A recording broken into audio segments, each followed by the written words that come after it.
welcome to Mad Git Radio episode number 11. On this episode, we're talking about all things hobby. We have two lovely special guests who are known for their hobby expertise. So I'd like to welcome to the show David Johnson of ETC fame. Hello. And the magnificent Simon Layden from the Scottish Wildlings. Oui, motherfucker. I've never heard Simon swear before. And as always, I have the Han Solo to my Chewbacca alongside me tonight. It's Paul. How's it going, guys? Hope everyone's having a good time. So far, so good. Oh, good, thank you. So thank you guys for coming on the show. We're going to have a lot of fun tonight, I think, talking about all things hobby. But before we get into the nuts and bolts of the episode, I thought what we could do is just give everyone at home a little introduction. So if we start with Simon, this is your life. All right. So compared to David, actually, I'm kind of nameless in the ninth age, and I've been starting playing. What was it? 1 year ago, 1 year and a half. Before that, I probably started Warhammer Battle 4th or 5th edition. I was a kid. I was mostly playing with goblins, meeting goblins and Lego stuff like that. I got seriously in the game when the 6th edition started, I guess. Then I stopped, and I got back to the game when it was the end time, so basically it was too late to join Warhammer Battle, so I got on the 9th age train. So yeah, I'm mostly playing Sylvan Elves, building an army of Vampire Covenants, and I'm looking forward to another army at the moment, even if I should not. According to my wife. Yeah, that's all. Nice. And Deej, who are you? Well, I'm certainly not famous. Let's make no mistake about that. I'm just never let go of 8th age. Right, so I started back in the 90s. I am that old. Back when Beastmen had 2 wounds and were in the same book as Chaos Warriors. They were glorious days. And then once puberty hit and I realised that I could swing a double-handed axe and grow a beard, I naturally moved toward dwarves, where I've been ever since. And I too took a big break from the game that was very alcohol-related once my ID started working. But once I got over that, I came straight back and have been thoroughly dwarven ever since. And I guess I've been on the tournament scene now for maybe a year and a half-ish. I went to ETC with Wales last year, and I'm blessed to be going with Scotland this year. It's a Dwarven Deej, that is me. This is good. You can stick up for dwarves in this episode if we start giving them a hard time. Yeah, what was the game you played with all the runes? The Dwarven Rune drinking game. I'm game for that any time. We're not going to play with someone that plays the army. Where's the fun in that? Well, he can keep us right. That's very true. I won't go that far. I'm man enough to admit that I've cracked open a beer for this one, so we can maybe throw in a couple rounds of that along the way. Right, so the reason we asked you guys on is because you're both very good hobbyists as well as gamers, and you both tote very lovely armies, very nicely painted armies. So we're hoping to get a lot of your opinions and things about the hobby side of the game. So to kick us off, what we could do is just talk about our current projects and how generally we approach projects. So, Paul, how about you start us off? What's new with you, man? Cool. So, kind of trying to wrap up the Warriors right now. Since they changed the book, there's a couple of new units and things I want to try out, and I might need to pick up the odd new model, but the goal at the minute is to get the second 9th Age army off the ground, which is going to be Ogre Khans. That's right. So, yeah, man, very much looking forward to it. Yep, fatties on the table in 3 to 4 months, hopefully. So that's the plan. So basically, how I approach that, I take a lot of time looking at pictures, looking at YouTube videos. I'm really approaching this project as a kind of more of a concept army, as opposed to a more competitive angle. I've got a very definite theme in mind, and so I'm taking a lot of time with looking at miniatures that I want to buy, trying to figure out a paint scheme, how I want to approach the basing, all that kind of stuff. So I generally put in at least a month of just thinking about it and looking online and trying to get inspiration so that when I actually finally buy the miniatures, I've got a pretty solid idea of what I want to do and where I want to take the design and stuff. And because this is the second army, I'm obviously trying to aim to a kind of higher painting standard and put a little bit more effort in when it comes to things like potential conversions or, like I say, the basing and stuff like that. So a lot of planning, basically, is how I approach things like that. Watching a lot of tutorials, looking at new painting techniques, and as I say, trying to kind of always improve, and starting a new project is the kind of the best way or the ideal way to try and kind of improve on my hobby skills, I think. Nice. So what's the theme you're going to go for? So at the minute, the plan is Wild Heart themed list, Frost Mammoth, Thunder Tusk, Giant, Yetis, very much kind of embracing the whole kind of icy, wintry, northern vibe. So I've got some plans to do some ice bases, which is going to take a bit of time, but I think that will look very good and it'll tie in with the kind of theme of the miniatures really well. And I think because it's obviously a low model kind of army, that's not as bad. It's not like approaching it with a kind of horde style army doing custom bases, so it's actually not too bad on that angle. Nice. So we'll probably come back to your bases and stuff like that, because I'm sure folks would like to know how you do them. So Deej, what about yourself? What's on your painting table these days? Well, to a large degree, it's whatever I'm paid to do, so I do quite a lot of commission painting. So I've just finished 90 Vermin Swarm, and now I'm creating Chaos Army. But for my personal army, I'm very much going for my Northern Dwarf still. I'm not finished with them. So when I decided that I wanted a new dwarf army, one that was a bit different, one where I get to feel like exploit Ninth Age and the fact that there aren't models and all these cool rules and whatnot, I decided very much that I wanted one that had been a little bit more isolated, one that was away from the norm of just gold, just metal, just armor and whatnot, and trying to incorporate just some of the cool models out there, like the Ram Riders. I've got Cannon Bears, not the cheese, it's a cannon on a bear. I've got some giant crows, things like that, and then it's trying to merge all those in. So at the minute, I'm trying to unify my army by coming up with a symbol, if you like, to put on all of the banners. After that, I've got the task of 40 spear dwarves to try and figure out how to do. And it's very actually similar to what Paul was saying in that I'm going to say researched for 2 months on this, but procrastinated might be a good word, where I'm trying to find ones without quite so much armor and quite so much metal everywhere. So if you think of a standard G-dub dwarf, not that.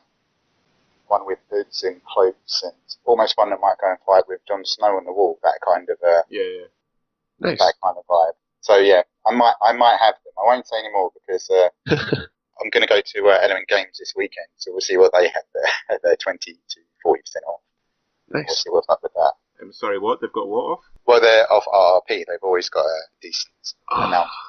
See, I'm going to come home with like £400 worth of stuff in the back. My wife has stolen my credit card. It is not a joke. Nice. She knows. Got plenty of cash for the beer though, right? Oh, good, yeah. Oh, yeah, okay. Nice. So again, we'll come back to some of those stuff, particularly like the RAM models. But Simon, how about you? Let us know what you've been up to. Alright, so I'm finishing my Sylvan Elves at the moment, so I have like 12 archers left, and then I have a dragon that I chose for to be the last piece of my army. And now I have my vampires to paint, so I try to do the interest in miniatures first, so all the Vartral labs and things like that, but I know that I have an awful amount of zombies left. Yeah. So yeah, that's kind of awful. Plus, I bought the board game zombie side recently, and I'm playing that with some friends. So that adds more zombies to my backlog. Nice. Yeah, my friends prefer to play with painted miniatures, so I should paint that in priority, I guess. Of course. We at Mad Git Radio are very pro-painted. Yeah. Yeah, and after that, so as I said earlier, I'm thinking about building a new army. So that will be for the next, I don't know. Realistically, I guess it would take me 2 or 3 years to finish my vampire, but of course I don't wait that long to buy any army. But I think for me, when I get into a new project, the main criteria for me would be the visual impact of the army, and it goes with the play style, I guess. Like when I was playing my Sylvan Elves, I bought the vampires because it was really different to play, but also the visual aspect is obviously quite something different. Yeah. I would want something different from, well, elves and zombies. There's still some possibilities. I mean, you have like 14 armies left. Yeah, man. They're like opposite ends of the spectrum. That's true. I'm hearing dwarves. That's what you played. We as a group do not need any more fucking dwarves. To be honest, instead of the vampires, I was going for infernal dwarves at first. That would have been for the complete opposite, but well. Yeah. We don't mind infernal dwarves.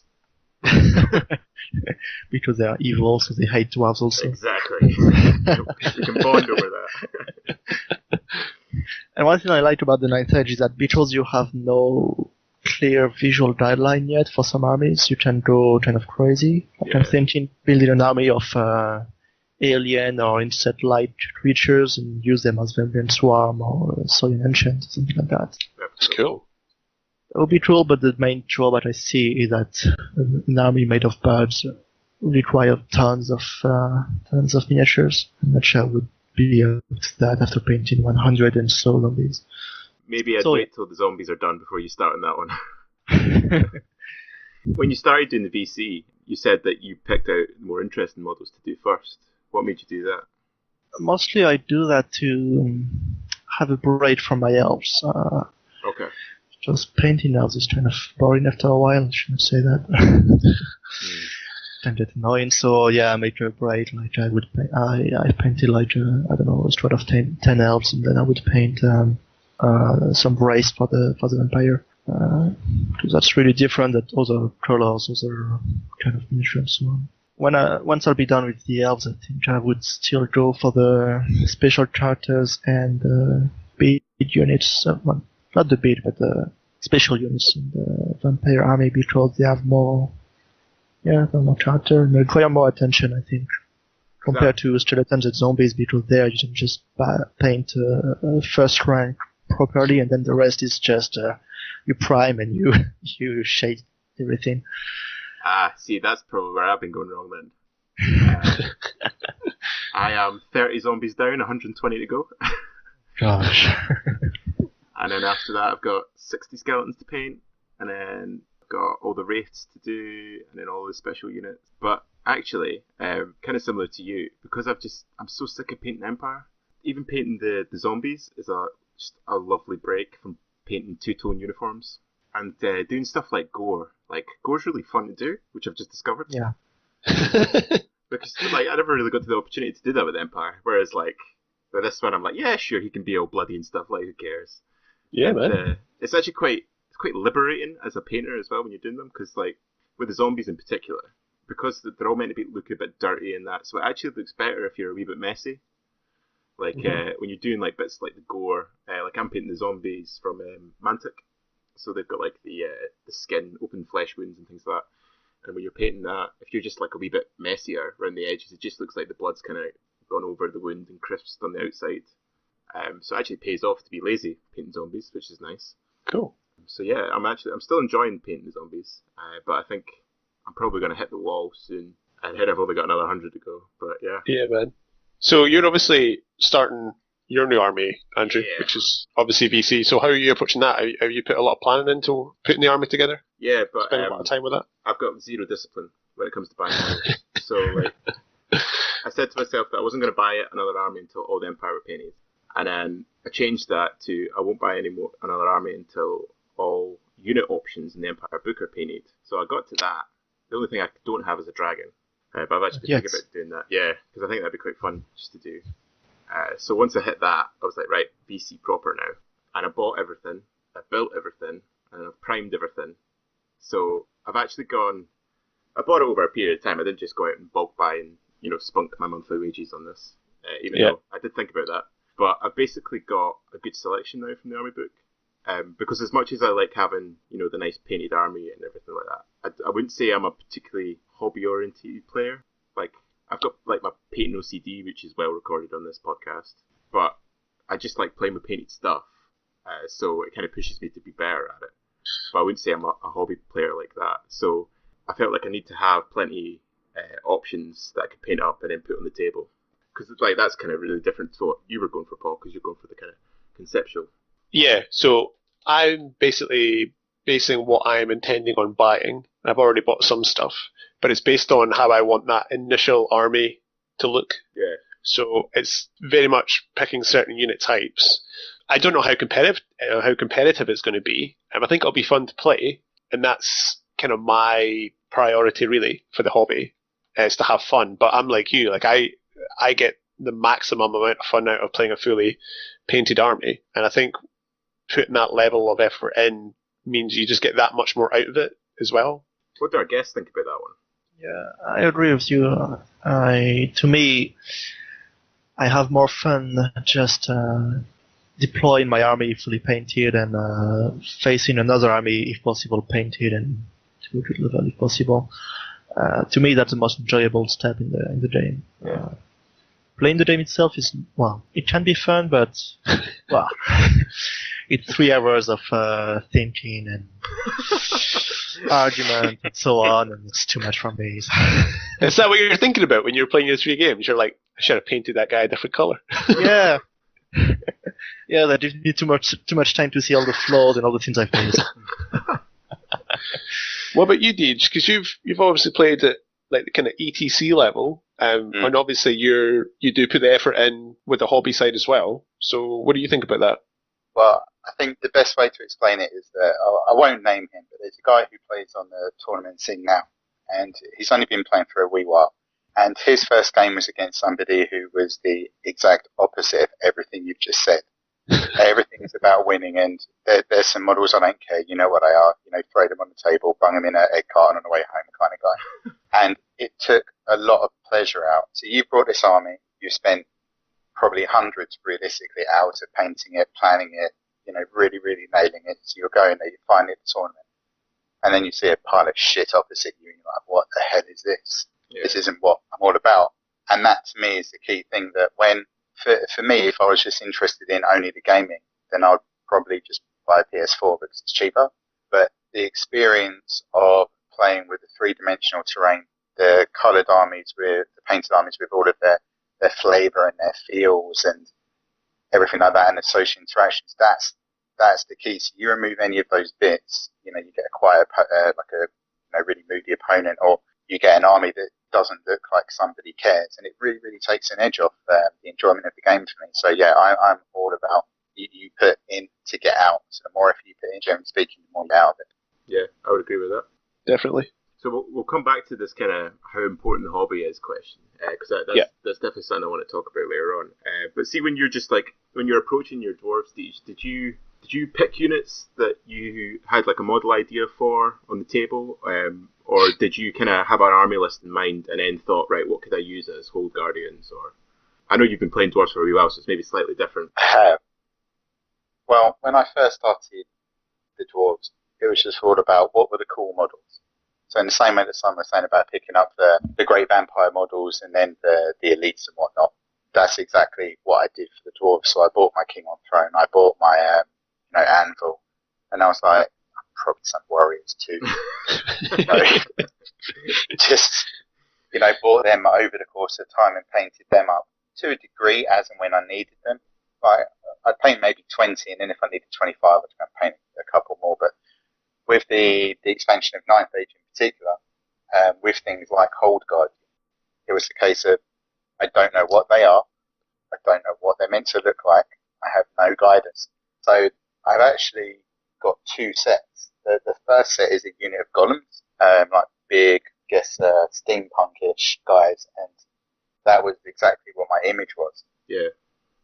And then all of a sudden, this Northern Dwarves idea came in my head, and part of it was I don't know if you've seen on the forums, there's always a joke about bear cav. Yeah. And well the fact that we never, yes, and I will fight for it. It'll be on my gravestone. But that could be the legacy. Those bear lovers. But I was just like, why not?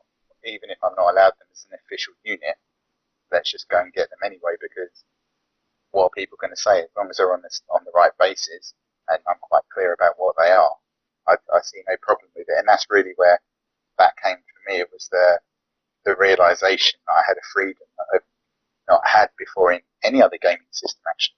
Yeah, like as a player, I love that when you go up against someone and they've just got this like really unique army, or they've got a really unique unit, and like I know that you could complain about that, but like if someone says to you at the start, that's a Hold Guardian, like you're not going to forget it. realistically. So why shouldn't you have that freedom to do what you want and create that unique army? Because I agree that the best thing about Ninth is that when you go to something like a tournament, you see a vast array of armies. Obviously, Games Workshop are still the kind of dominant force in terms of models, but it's always really nice to see a really unique army or army made out of stuff that's completely non-GW. That's just myself talking. That's just like my inner love. So, yeah, I totally agree with that. What about you guys? I agree. That reminds me, during the Siege tournament, there was a player, sorry for him, I don't remember his name, but he had an army. He played as another clan, but all his miniatures were werewolves. Oh, that was Joe. Joe, Yeah. Yeah, the army was really cool. And that's something I really liked about the Ninth Age, is that, you for each unit just have a name, and for the 3 army books with a real army book with lore and so on, you may have a short description of what the unit is supposed to do sometimes, but it's vague enough to give you enough room to use different models, basically. And it's very easy to find alternative miniatures to count as what you like. That's one thing I'm doing with my vampires, and I appreciate doing that, taking werewolves instead of vampire spawns, instead of the Games Workshop Vargeist. That's really something I like, because I love the werewolves miniatures, and I wanted to paint some, so I use that as an excuse to get some. Yeah, the only thing that might be confusing, Simon, is when we play each other with VC, I'm using werewolves as ghasts, so there's going to be a lot of werewolves on the table. Because my ghasts would be big odd zombies from Zombicide, so... Well, that's easy to remember. Well, we'll see if we ever face it. Both armies. So what about you, Paul, miniature-wise? See, that's something I love and hate about the game, because controversial. I hate, not really. I mean, the reason I hate it is because you rock up, and then you get to the table, and then someone's brought this really unique army, and you think, you bastard, why didn't I think of that? Because, most of my miniatures are from GW, and that's primarily because there's that. But it's just, I genuinely like those models. The reason I started playing Warriors was because I saw the GW Warriors of Chaos minis, and I thought the guys look really cool, and they're really customizable, and you can paint them up loads of different ways. So it was really the aesthetic of that army that got me into it. So it's great. The flexibility you've got in the game is massive. It's, for me, one of the biggest things, certainly when you go to a tournament and you see that someone's had this really cool idea. And for me, it just gives me so much inspiration for the next project that I want to do, or for the next unit that I'm building or painting. And it really does motivate you at times where you kind of go through a slump in your painting, and you just think, I really can't be bothered. I just can't be bothered to finish those last 3 guys of that unit. I'll maybe start painting something else. But as soon as you go at the club and someone brings their new shiny that they've just painted, you think, I really need to get back and get to work, type of thing. So the modelling flexibility is great. And I think just generally investing that kind of effort into that side of it just makes the game for me. And often it's cheaper. Very much so. Yeah, so let's talk about minis very well, because obviously now with Ninth Age it's opened up, and I think even with the newer books that have come out, like the Warriors book, because they've used artwork from lots of different sources, stuff like a Feldrake is depicted in 3 or 4 different ways in the Warriors book. So there's still that element of, essentially, if it fits the base and kind of looks generally like what it's meant to be, you can use whatever you want. So have you guys kind of, because of that, obviously we've already touched on this, but are you now actively looking for different ranges to get that kind of unique model on the table? I am, partly because for all that most of my models for the Ogre Khan project that I'm going to be doing are going to be from GW. Part of that is just because for certain units I don't actually like their models. So for the shamans and stuff, the Firebelly guy is kind of cool, but I would only use that if I was actually bringing pyromancy. So I'd want to buy something that was more representative of some of the other paths. So there's another company, I can't remember, but it's a kind of Japanese themed line that they do. Oh, and they have this. Yeah, it's basically this monstrous guy he's supposed to be some sort of avatar of death or something like that, but he looks very much like an ogre.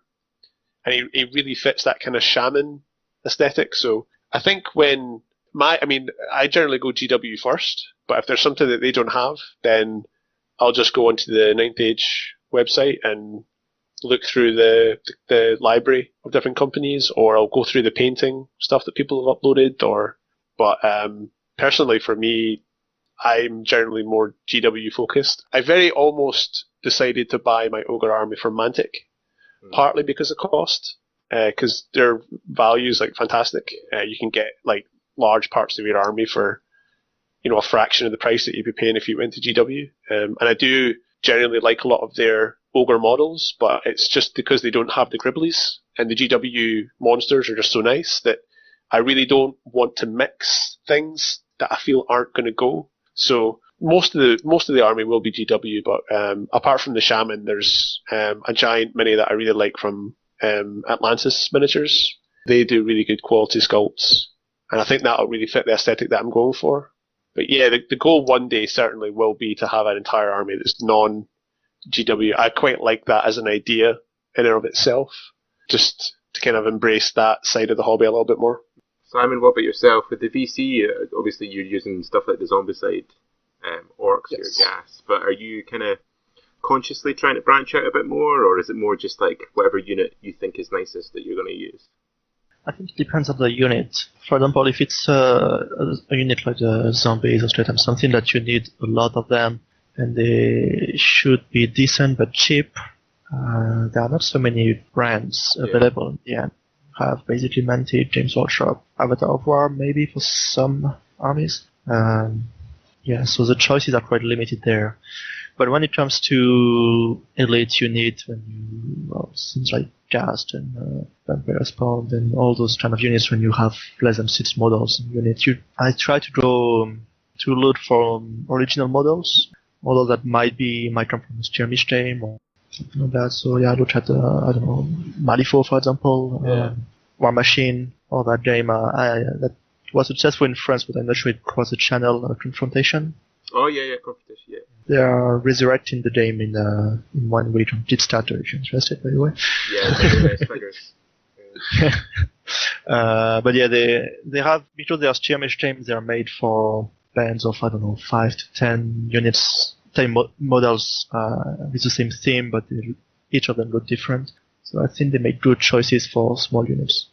They're always nice anyway to play, because each of them are kind of individual, so they are nice to paint. They have an impact visually. That's really cool. Board games are a shout, actually. There's a few, certainly, that come in through the Kickstarter avenue that are very good for that, like more kind of character-focused models. The sculpts are really good. I really like the some of the sculpts for the Game of Thrones game that's coming out. Yeah, very nice. And is it Hatred, the board game? Yeah, the one with the barbarians, yeah. Yeah, that looks perfect for warriors, like, so nice. Although the game was built, so if I remember, it was bands of between 10 and 15 warriors, something like that. So it might be difficult to build a unit of 20 barbarians, let's say. Yeah, definitely. You'd have to invest a bit of money there. I don't know how cheap that would be, but aesthetically it would be amazing. Yeah.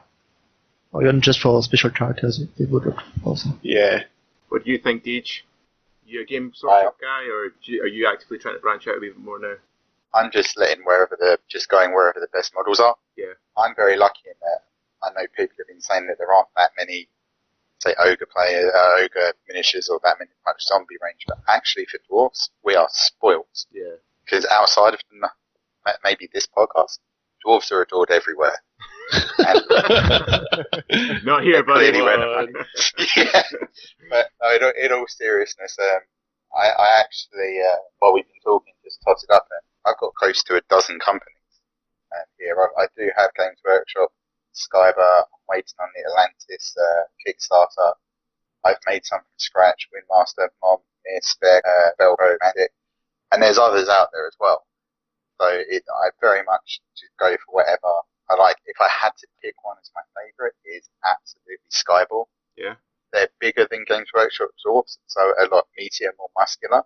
But they're the ones in my mind that have the imagination. They're the ones with the Ram Riders and the Bear Cavalry at the minute, although Atlantis are bringing some out. But from my perspective, Dwarf specifically, there is so much available on the market that, bringing us back to the first couple of questions, if you do have a vision of the army, you can probably fill it right now. Yeah. It's a very lucky time. I think certainly by the time it comes to ETC and I actually finish this army, I think only one unit will be Games Workshop. Nice. Yeah, I think the rest will be, combinations of all the other ones, but I think only the Seekers, which to me is they're still the standard bearer there. Yeah. But as for the rest, every other company increasingly is up in their game. Even Mantic, who, in my opinion, their models aren't quite so good, but they've got a new release. I can't remember what it's called, but it's their skirmish equivalent. Those models are a lot better than they used to be. So a lot of people just seem to be getting better and better and better. And I don't know whether it is because of games like the Ninth Age, where you don't have to play their in-house game to enjoy these models, to get these models and use them. But a lot of places seem to be up in their game and bringing new models out. So I am all for whatever the best fit for your armies. Not against Games Workshop, but not for them either.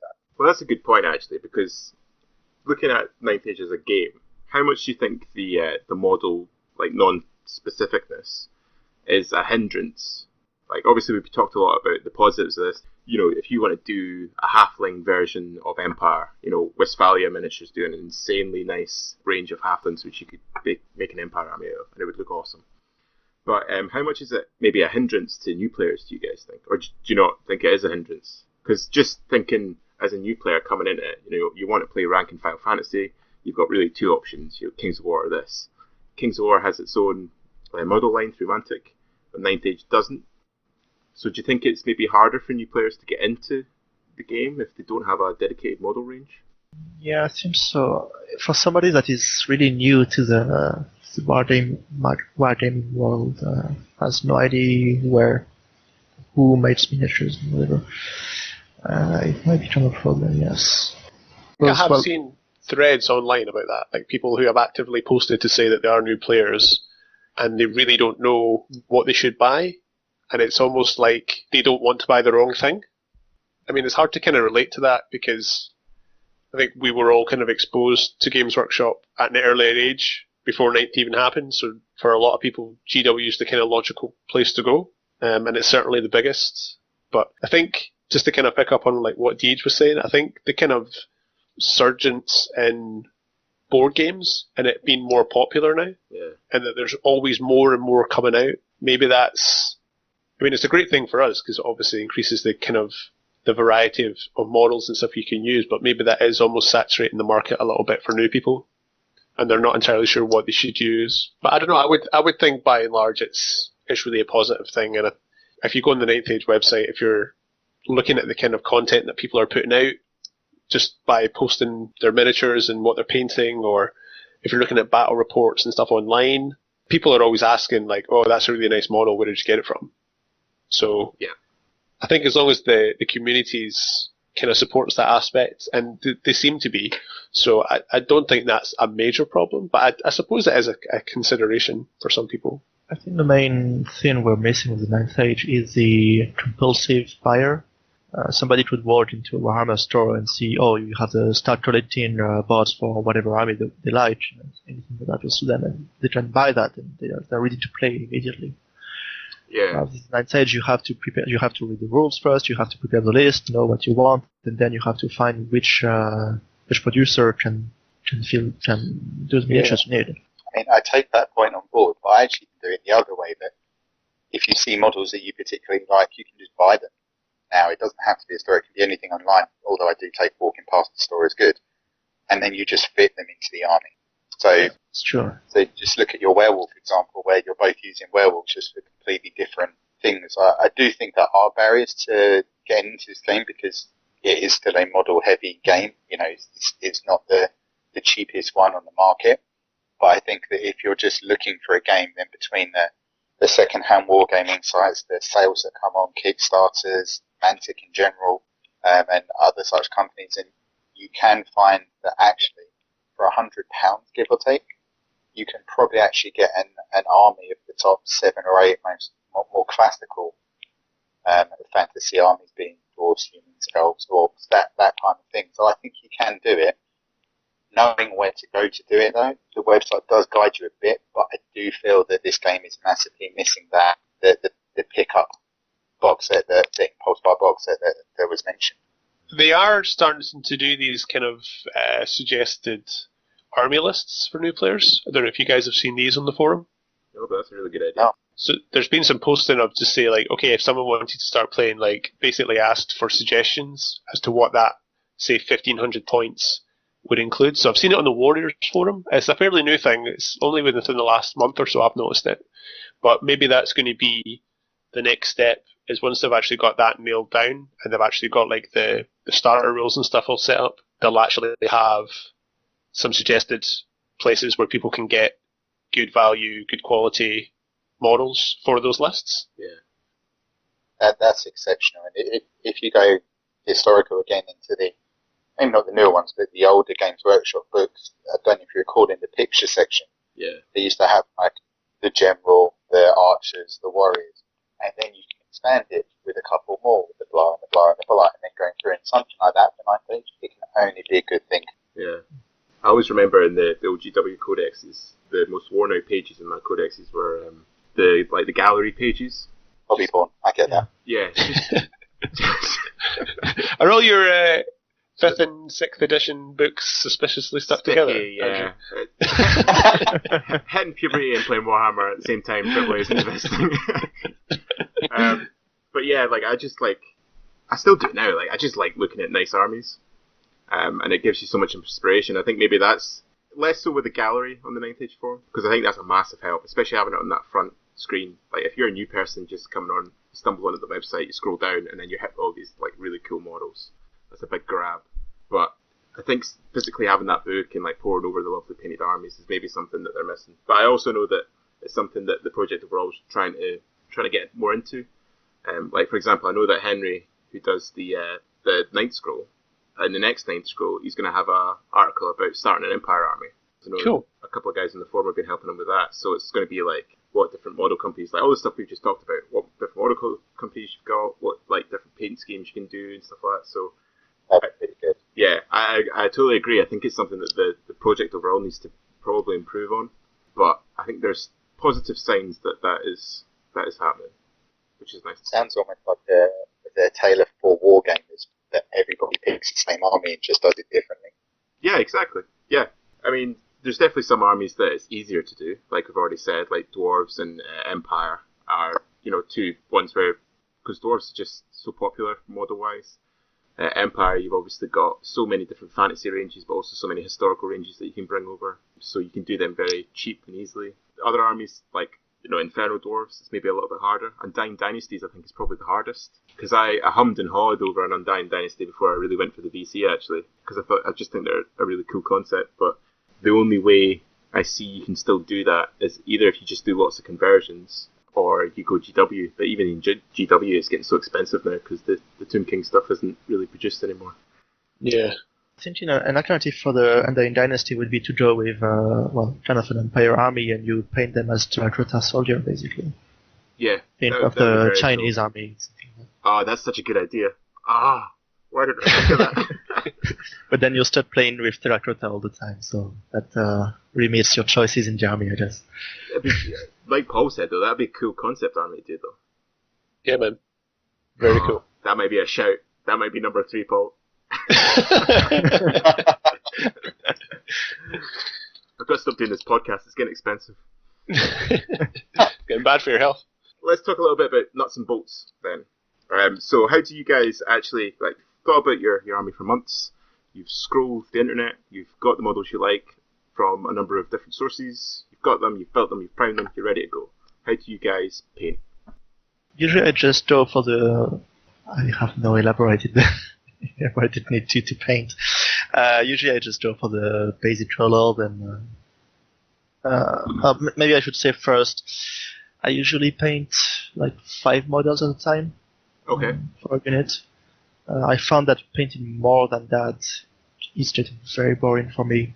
I've done like 10 models at a time, and it's really annoying, and it just kills my motivation to do at my desk. So yeah, 5 is more or less the That's the magic number. Yeah. See, I do 10, so...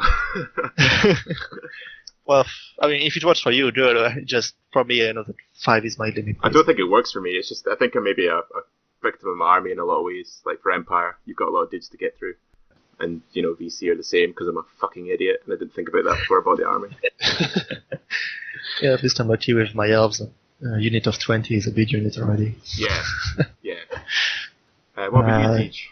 Well, I'm not so fussed about painting for long periods, so I watch an awful lot of anime in the background, so I'm always multitasking in that facet. So in terms of batch painting, that doesn't faze me. So the 40 spear dwarves I eventually make will most probably be painted all in one go.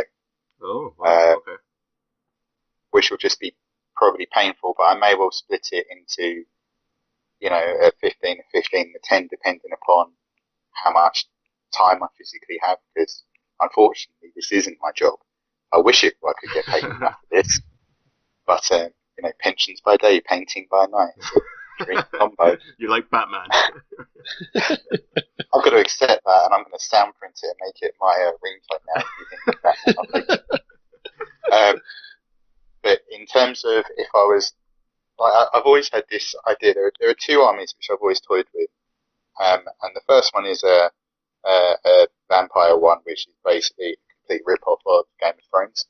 I'm just doing Night King army, and the other is another vampire army, which is purely anime style, where like with the summonings and all that kind of jazz, you physically see like all the bats being summoned and marshaled by the vampire and all that kind of jazz.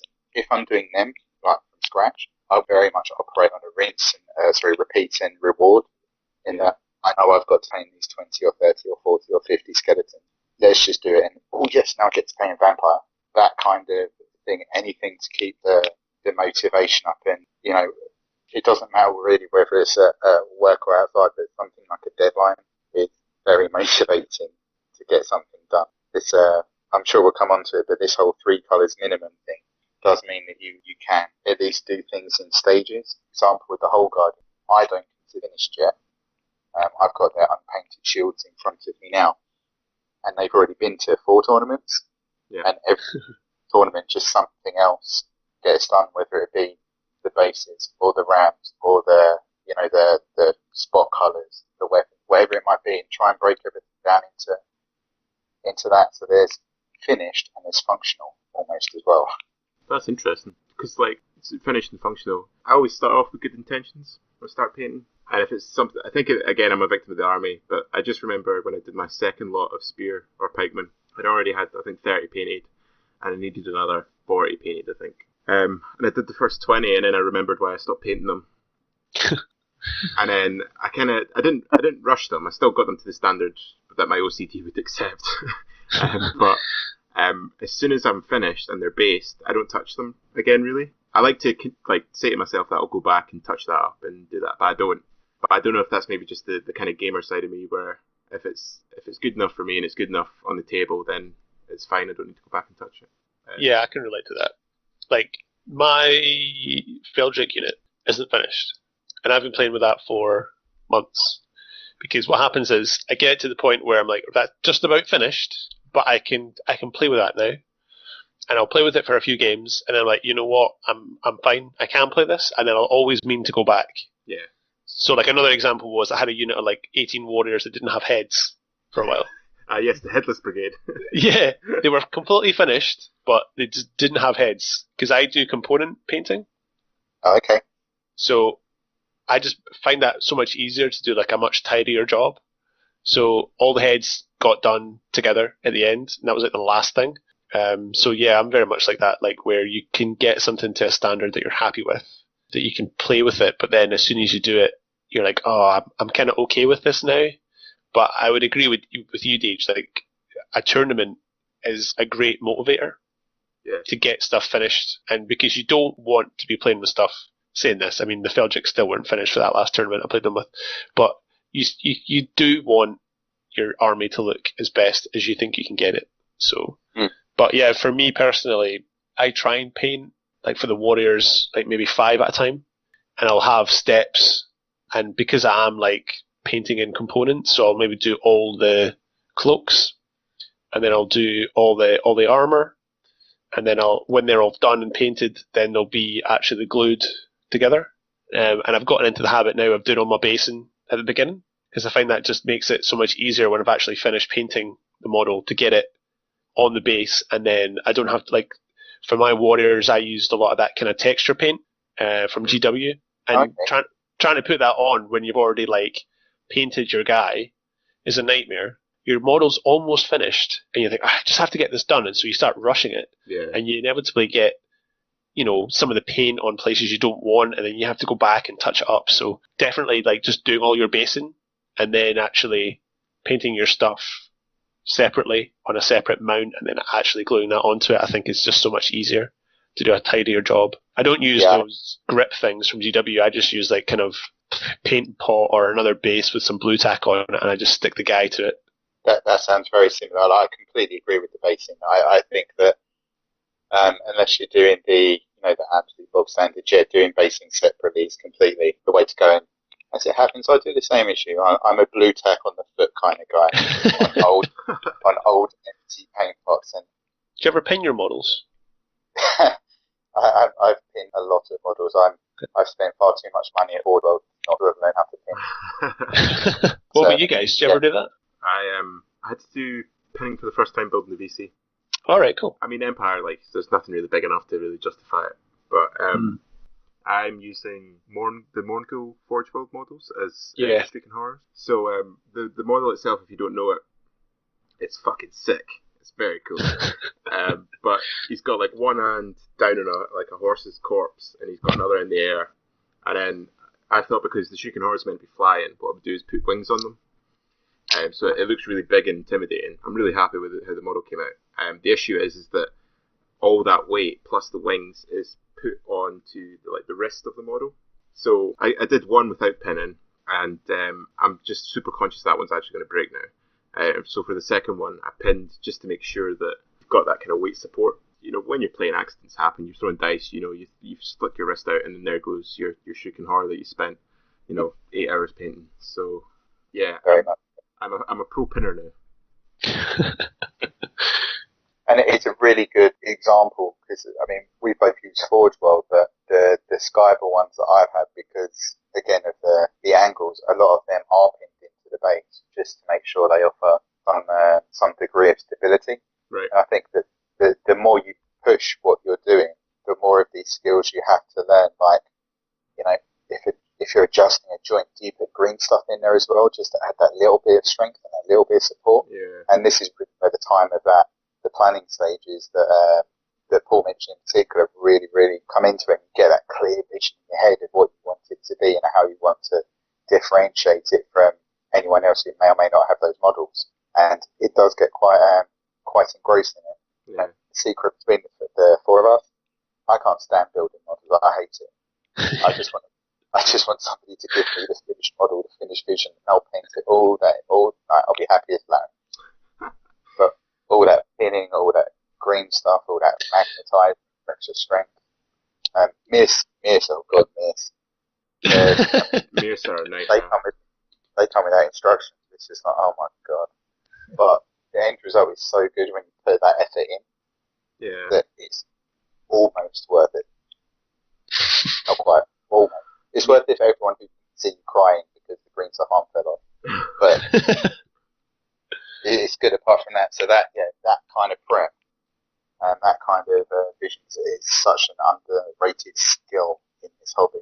I got, I don't know if anyone's seen them, but Warlord do a game called Conflict 47, and it's like World War II, but weird war. So the war goes on and they start using wacky stuff. And for their German range, they call them Nachtjäger, basically vampire super soldiers. Cool. So I've used them as vampire spawn. So what I did is I green stuffed some robes around the bottom to hide the cargo trousers that they're in. And then their wings are, I kind of regret not doing this because they only come in 2 poses. And I thought long and hard about pinning them in different directions, but I decided against it and I just glued them. And I think that's probably going to be the one unit that I'm going to have to go back and pin, thinking about it, because I've already hit off, I think, 2 wings. Because, like, who designs these fucking models where, like, they think they put, like, a little indentation in that's going to hold it? Especially metal ones. Like, but, yeah, so I think I'm going to have to go back. But I think so much of it, like you said, Deej, is like it's almost like a natural progression. You don't learn until you've tried it. So, like, I've now realised that I'm an idiot. So I'll need to go back and do that. But the next project, hopefully I'll be wiser. I mean, I wouldn't say modelling got anything to do with you being an idiot, but... That's true. That's maybe a different condition. I'm sorry, I couldn't help it. It was too easy an opening. And you're sleeping in the hall at the weekend. I think I haven't reached your point pinning everything, so I'm still fighting with green stuff and super glue and everything to make my metal miniatures hold. You magnetized a lot of your tree, Father, though, didn't you? Yeah, as you can see, the arms keep on falling all the time, so... It's pretty good, though, for transporting it, though. Is know it's not going to break, because you can just put it back together. Yeah, that's true. Stuff like that's like you need to experience it before. I think like that goes back to our natural progression point, especially with the big models. They're great, you paint them, and then you're like, how am I going to get that to X, Y, or Z? Especially if you don't have a car, you need to rely on public transport. See, I've been looking at like trying to improve my means of transportation, because I don't have a car, so like I get the train through. Before I went into one of these like discount shops. You get little like plastic. It's like a little plastic tower of drawers, and you get them for like £3 or £4. I had one of them, and I had a bag that slotted into perfectly, and I could get my entire army in there, and it was great. But then I bought the War Shrine, and the War Shrine is definitely not fitting in there. It's a great model, and I love it, and it took me fucking ages to paint. And then I went to put it in what I thought was a large enough box, but just there's too many spiky bits on the top, and I just had to go out and had to find some special container that I could actually get it in. So like, if I had thought about it, magnetizing that kind of central totem that's in the middle of it would have been a really good idea, because I could have just taken that off. But like you say, it's just one of these things you learn. First time you do anything, you never do it the same way again. Yeah. So while we're on the topic of kind of modelling and painting and stuff, I've actually got a couple of questions that I'd like to ask you guys. So the first one is a bit of a claim, because I believe that basing is the key to having a really nice army. And I think that if you don't even have to base amazingly, but if you base to a decent standard, it hides a lot of sins in the painting process. What do you guys think about that? I think you're spot on. I think that when you look at an army that you haven't painted, that there are certain things that you're immediately drawn to, and the base is absolutely one of them. Whether it stands out, whether it complements in terms of colour choice. Like, I'm sure he won't mind me saying, but Craig Johnson, captain of Team England this year, this very weekend went to the team championships with Team GB and got a painting nomination for his Sylvanelles. And by his own admission, they're not all that. I think they're fine, but he's very down on himself. But he based his army with, and I hope I'm getting it right, because otherwise it'll slate me, mixed Italian herbs. Oh, yeah. Chin. Nice, okay. Yeah, I've seen people do that. It's cool. But it just looks so good, and it's so eye-catching, and it just perfectly fits the aesthetic and the feel and that army, and ties it all together beautifully. So where I use, rocks. Funny enough, I actually based my army according to one picture of the Scottish Highlands. So that same picture reference. And I've done it for all of my various armies. Just find one picture and stick to it the entire way through. Never go wrong.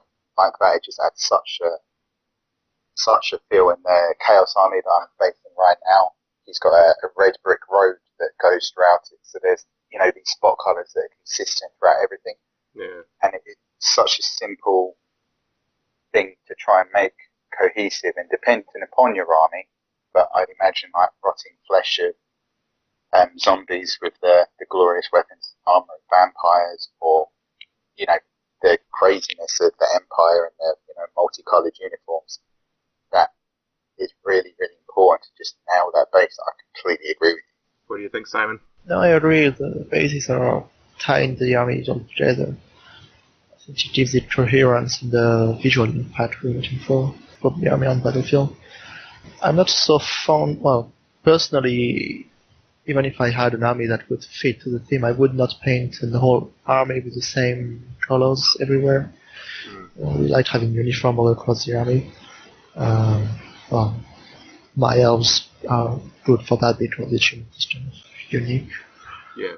But I understand the value of doing that. Like for your Empire, for example, it fits the theme and the strength of the army, I guess. Yeah.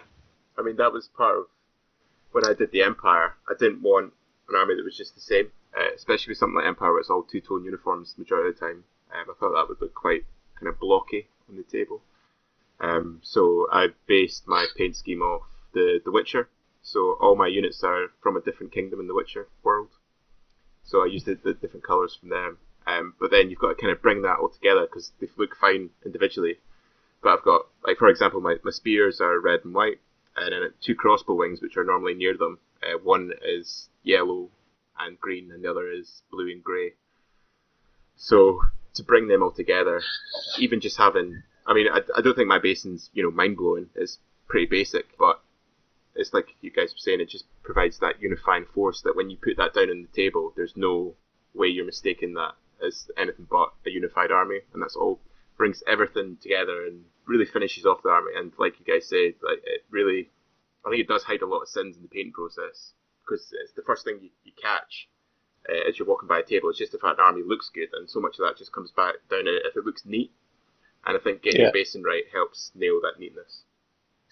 Testament to that point, if you had asked me what colour were your crossbow units, even if you told me what the spear block was, I wouldn't have said they were those colours. And I see them all the time. Someone's not paying attention. Well, no, it just it just speaks to your point though that if the basing is consistent, then you can have differences between units, and it still makes the army look professional. Like there's nothing. I mean, you could have the nicest miniatures in the world, best painted as you can get them. If you've just still got them on plain black plastic bases with paint splashed all over them, it's not going to look as good. Your eye's going to be drawn to the base and the mess. Whereas even if it's, like you say, done very simply, but it's done coherently across the whole army, you then can focus on the painting of the miniature, and then it just makes it stand out even more. My pet hate for basing is guys who still use the snot green outline for their bases. Why do people still do that? Oh, it's an amazing retro look. It just screams. I'm joking. I can't. It does. It's called. I painted these when I was a teenager, and I'm still using them now. Exactly. I don't mind going green, but go darker green. Don't go snot green.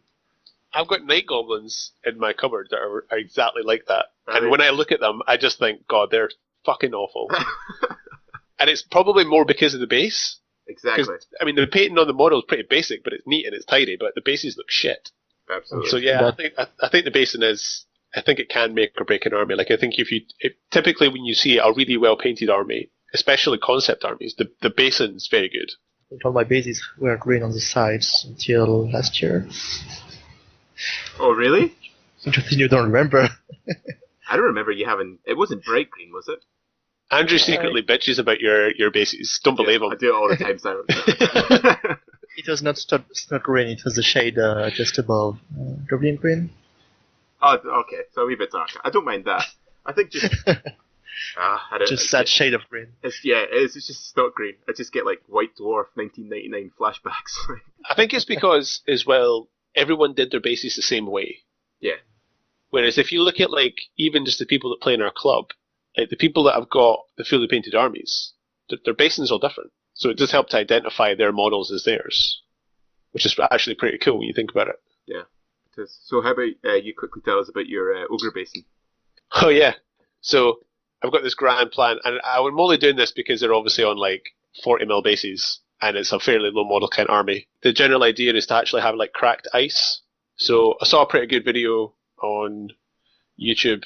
Basically, it's made from milliput. So basically, get your milliput, you roll it out nice and flat, you let it set, and then you crack it into appropriate sized pieces, and you arrange it onto the base, and then you glue it down, trim the edges, and then you're basically doing like blending.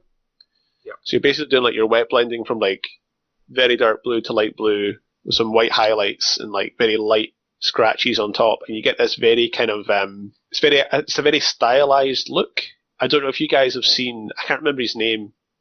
I think he's based down in England. You might have seen him at tournaments. He plays Warriors. He's got ice bases. Oh, Axel. Kevin Stonebanks. His army is phenomenally painted. And his ice bases, they look very realistic.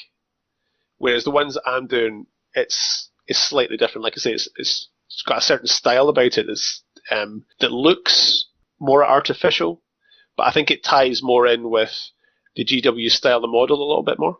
Yeah. So that's the plan. So I've got to do that for all the 40mm bases, all the monstrous bases, the monstrous cab bases. I'll probably be picking up just like 20mm bases for like the scraplings, for like scrappling trappers and stuff. I've not fully decided what I'm doing with that because I don't really want to do this technique on 20mm because that'll just be ridiculous. I'll need to come up with something that'll tie in with that on a smaller scale. But yeah, that's the plan. That sounds amazing. Yeah, I mean, this is it. I mean, I'm basically dedicating the first 4 to 5 weeks of actually hands-on hobby time just doing bases. Hopefully, I can get them cranked out fairly soon. And then when they're done, when I actually go to start actually painting models, as soon as they're painted, I can get them stuck right on. And then that'll be it done. So there might be pinning involved with that because I don't know how the glue is going to interact with the paint on the milliput.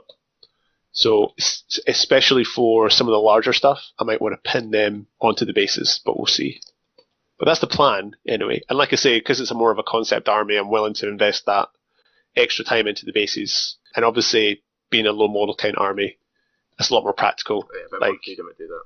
Yeah, you can't do that with 120 zombies. I mean, fuck that. You can, but you just go mad. Oh, you would just kill yourself. Yeah. Join the ranks of the undead. And painting How did you, yeah, that's actually a really good idea. How did you do all your bases? I just slit my wrists and just kind of almost tried to kill myself because I was so absolutely fucking devastated it was taking so long. I am so metal. Yeah. Trying to get that extra vote by actually making them smell like the undead too. Ugh. I think I might avoid that for the VC. So I had another question for you guys, and this kind of ties into myself. And it's airbrush, yay or nay. And to give you context to this, I recently got an airbrush and I set it up, and I've actually been scared to use it because I don't have a huge amount of hobby time, and when I do have hobby time I want to be doing the stuff that I need to get painted, so just now it's the VC. So I've been kind of hesitant to try it out on VC models in case I fuck it up. And I've seen lots of good examples of airbrushing where guys have done amazing stuff. And I've seen lots of examples of not so good airbrushing where guys have done not amazing stuff. So I've talked to a lot of painters that use them, and basically everyone that uses them never looks back. But I just wonder what you guys' thoughts on the airbrush were. I've never used them. I don't have one. But when I look at what you can do with them, I think they look very attractive. Just in terms of getting really nice smooth blends. Yeah. Doing a lot of your basing that way, a lot of your base coats. Yeah, I think if you can get it down, I think it's time well spent. But I mean, for your stuff, I suppose, pick up an old miniature or a miniature you're not really fussed about and practice that way, I suppose.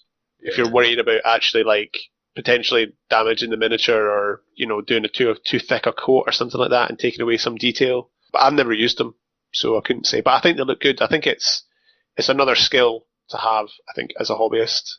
Yeah. It's good for stuff like terrain as well. You've got to do big surfaces. Yeah. And with Paul, I don't have any airbrush. I don't have the time and the room for that. I can see the use, and I've seen very beautiful results with that. But yeah, I just don't have the opportunity to use it. What about you, Deej? Do you use them? I don't use them. That's interesting. Okay. I find I'm really 50-50 on airbrushes. It's my intention after ETC to learn how to use one properly, to spend the money I spend on tournaments, going to some airbrush courses and whatnot to really nail it. But, and there are some big buts, I find that sorry to the people listening who hate me, but I find that a lot of it looks the same. So yeah, I can see the smooth blends and everything, and on something that's massive, I mean, a tank comes to mind, so we can thinking steam tanks, dragons, things of that ilk. It would just be, I can absolutely see the pros and the cons. But there's something about infantry models that are all airbrushed the same that I just find too samey, and I couldn't tell you if person A or person B did it because they just look airbrushed. Just a little bit too smooth? Yeah, frankly. It's I don't want to say it's like the character's been taken out of it, because I don't mean it in quite that negative way. But I just think that an airbrush is nothing more than another tool. It's like a brush is an extension of your hand, so to speak, that you spend 10, 20 years learning how to use. And airbrush is no different. So base coating, sure, it does the same as a spray can. That's absolutely cool. But once you get to the pinnacle of it, it's a completely different scenario. But that point in between base coating and mastering, I'm very hesitant on it, which is why I would definitely want to go to the courses to learn how to do it, as best as I'm capable, knowing that I'm going to have to spend however many hours practicing to achieve the result I want. Totally agreeing with you, because I've been thinking about using it basically as putting down the main colours. So, like doing your big block colours. So for stuff like the Shriek and Horror, doing the skin tone and just getting that done, because doing that with a brush will take 45 minutes probably, whereas doing that with an airbrush will take you 5 minutes. So just to save time like that, that's the way I've been looking at it. But I just see all these really, really nice results that some guys are able to get with them. But I don't know, maybe it's just the case that I need to do something like you and go to a course or something if I really want to get it to that level, or just accept that I probably won't get to that and just use it as a kind of a base coater, essentially. I mean, or just just keep practicing. Like I see some things online about drawing dots over a piece of paper, then combining, doing it, making grids and stuff, and that's how you start to get the control that you need to do it.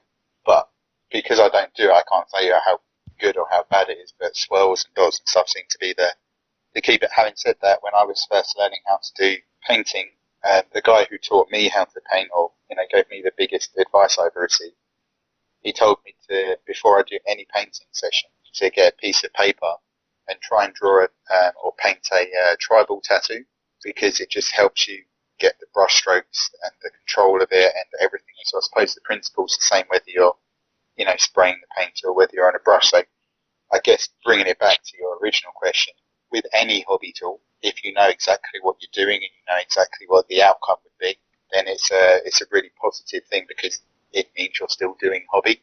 Yeah. It's just not currently in my repertoire. No, that's good. That's interesting. That's an interesting point. How did you guys actually learn how to paint? Did you just pick it up by yourself, or did you actually seek someone out to show you, or do you use the internet? Like, how did you go about it? Well, I'm so old, there was no internet. Of course, so that's what Deej was about. Exactly. I'm actually just painting these dwarves, just taking pictures of my youth, and just a dwarf on top instead of a little boy called Deej. But no, I mean, honestly, there wasn't anything. So I've still got some of my earliest models, which I'm pleased I still have, because they're absolutely shite. And they just show me how constant practice, constant trying to better yourself is the key to, well, not just this, but I didn't do higher education, but I'm sure it's the same principle for things like degrees. You constantly push it. That's not. You're just sober up enough to get something in year 3 and you're all right. But that's how I did it. So my first models were Chaos ones. I didn't use Games Workshop paints because that wasn't what my dad had available. I used them. I think it was Humbrol, the Airfix kit paints. Yep. Yeah. Nobody's ever getting that paint off that poor bloodthirster. So if I was to use that mod for today, I guess a Totanic Summon is about all he's good for. That might be pushing it. But it was just over the course of time, the 2 bits of advice I received, which really set me, well, I suppose 3 actually. If I was offered 3 bits of advice, it's keep the minis that you have so that you can see your own progress. Yeah. It's different now with photographs, because you can just keep them on a drive somewhere.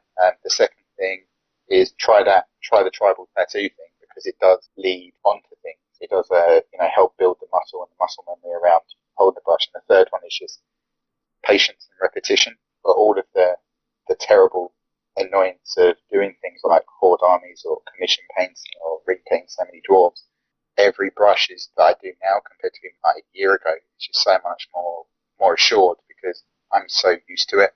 So practice. I sound like some sort of terrible sports montage, but that really is just if that would be the way to do it. And also, I suppose actually no, there was one other thing I would say: be realistic with your goals. I do not paint to Golden Demon standard. and nor am I trying to. So the fact that it doesn't match the art on a box, or get whatever the high score and call mini or not doesn't matter. All that matters is it's better than the mini I did yesterday, or I'm more assured or happy with it, something like that. And it's just setting those realistic but challenging targets. I think that setting yourself targets is a good thing as well. Like even just for individual painting sessions, like just saying that, right, I'm going to sit down and I'm going to paint 10 zombies or something like that. 10 zombies, and I'm going to really try and work on my ink effect and things like that. And it really helps, and that's something I still do. Like whenever I sit down, and sometimes you don't do it because sometimes you get to zombie number 4 and that guy's an asshole. you give up for the night, but just those little things. And then I was actually saying to Paul last week, I think you're totally right, Deej. It's just about it's almost like muscle memory. When I started painting the VC, I just actually noticed that your basic techniques just naturally improve over time. So stuff like when you're doing shading, just how to do, how much shade's enough, when you're doing your ink washes, how much is enough, how much, should you take that level on top off or should you leave it? And that is just something that practice, makes. It's not something you pick up and you get right away. No, very much. And but it's our Lord and Saviour Duncan says about 2 thin coats. Nobody knows how thin that paint is from that video, so that's another thing you just learn from experience. Oh, yeah. Well, that's actually a good point, actually, because before we go on and talk about tournament stuff and soft scores, I want to just get everyone to give one kind of hobby tip or one cheat or trick that you've got in the bag. And I'll go first, because mine is essentially that so much of my, especially the basic infantry, all I do is spray them white. Everything sprays white. Don't spray anything other than white. And then just water down your colours, because when you water down a colour and you're putting it onto white, it essentially does your highlighting for you. And then all you need to do, if you want to go back and do it, all you do is just see those areas where the paint's thinned a wee bit more and you get that white shining through, and then you do your highlights and stuff there. And then that's it. Boom. 180 heavy infantry or something I painted.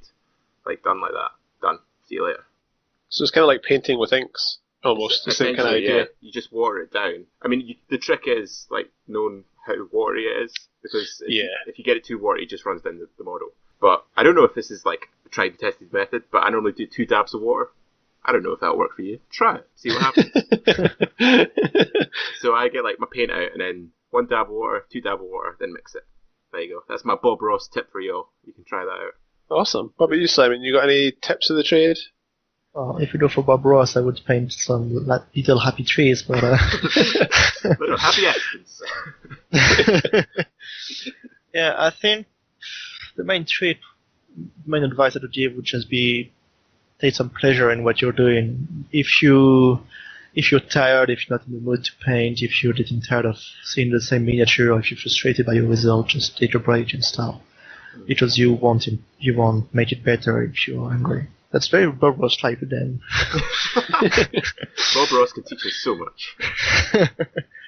Yeah, I know. Just miss his hair. But yeah, I mean, it's all about patience and enjoying the process, I think. That has to be the name of the episode now, Paul. Alright, okay. Paul, what about yourself? What's your hobby trick? I really like to say I have one, but I really don't. Really? No, I don't know if it's because I paint in components, but I'm quite methodical. And basically what I do, and I'm sure everyone does this, so it's probably not very insightful, but I paint the first miniature from start to finish, and then I work out the best process of replicating that, so that when I go to do the batch painting for the rest of the unit, say, I've worked out that, alright, I should paint that part of the mini first, because it'll make the subsequent step much easier. So I try and do that, and I take notes sometimes. So I'll write out the colours that I'm using so I don't forget, because if I take a break, say, and say I painted that first miniature and then something comes up and I don't paint it again for a week, then I'm like, shit, what colour of blue was that I used for that base? Yeah. So I can go back and say, oh, it was whatever. So that can be helpful. And for starting a project, I normally do that. I plan to the point where I know what colours I'm going to use, so that if I have to buy anything, I know what I'm going to buy. And so when it turns up, I'm like, right, great, that's the flesh tone that I'm going to use. That's the colour I'm going to use for whatever. So I think taking notes could be quite a good idea. And I'm someone that uses the internet a lot for tips, because I'm quite a new painter myself. So a couple of places I would recommend: Tabletop Minions. Don't know if any of you guys watch his videos. There's a guy called Adam. It's basically one guy, and he does a lot of kind of concept style videos, so they're not necessarily always about how to paint, but they're about ideas around painting. So things kind of like, what Simon was saying about painting for pleasure, or painting with a realistic goal in mind, and you're never going to be fully happy with what you paint. So bear that in mind when you start, so that you don't waste too much time painting. And suggesting ideas like, have you ever tried speed painting? Yeah. And giving yourself a target, right? I'm going to paint 5 guys, start to finish, and I'm going to give myself 2 hours to do it, or an hour to do it, or something that you feel is a challenge. And if you keep it that, then you will get to the point where you'll become a better painter, as well as a faster painter, so that when you go to doing these kind of bigger units, life becomes way easier. Yeah. And I've heard that advice being given by people who are like professional commission painters and things. So there must be something to it. I mean, I've never tried that, but I think there must be something there that's worth giving it a go. But yeah, with regards to my own kind of painting and stuff, I'm quite methodical. I don't really have any kind of big tips or tricks. It's pretty straightforward. Nice. Okay, Deej, as a commission painter, aka pro, what's your pro tip? If I was to offer one tip, it would be paint with a limited palette. Ooh. So, I can't remember the guy's name. I always forget his name. The guy at Games Workshop. He said this, and I took it. I did, funny enough, what Paul was saying about, I tried it on a warband, and it was like, actually, I really like this. And as I look over at my army now, I can see that my pink, which my dwarves have got pink armor because I really like that colour and could never see anywhere else I was going to do it, unless I've mainly featured it. So enjoy the painting. There you go. I like that pink. I can see it on the sleeves of some of my guys. It's on the armor of some of my guys. It's on some of my banners, some of the helmets, but it's not universal. So this is how I, mix it up and make them look a bit different while still being cohesive. So limited palette. If you're going to use a brown, don't use the entire range. Just use a smaller couple. Highlight consistently that way as well. And it makes it cheaper because then you're only buying the paint you actually need across most of an army. And for what it's worth, I write down everything as well. So I know exactly what I've used on every army, every war base, everything that I've ever done, just in case I have to go back and touch it up or do it again. So I'm completely with you there. Very nice. I have an advice, but it's really for beginners. Use a wet palette. Yeah. That was exactly what I was going to ask. Do you guys use a wet palette? I built my own, when I started painting my elves, and since then I really see it's more comfortable. It's easier to mix your paints and to use them over days. Yeah, it's so much better. Do you find there's a lot less wastage as well? Not really, because eventually they dry, but I think it makes it easier to thin down the paint, make it heavy. Right, okay. So it's easier to transfer it. Sorry. No, it's okay. That's quite interesting because I think we talked about this before, Paul. I thought long and hard about it, but I didn't actually do it. No, it was my New Year's resolution, and I've fucking blown it. Do you use a Deej, a wet palette? Occasionally. I mean, I paint on average 3 hours every night anyway. Nice. So I try very hard to avoid doing a lot of mixing.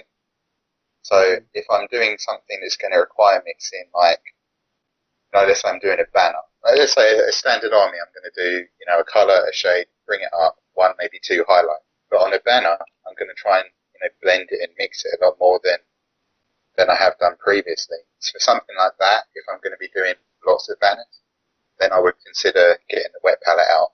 But as a general rule, partially because of having kids and so rushing in and out, I just find that I use very small amounts of paint at a time anyway. Yeah. I just find to control their flow and their consistency and everything. So as a general rule, no, I don't use them, but I totally get why people do. I just don't need to for what I currently do. As a final point, especially to new painters, if there's anyone listening, Army Painter Soft Tone ink. Get it. I apply it to every single model I paint.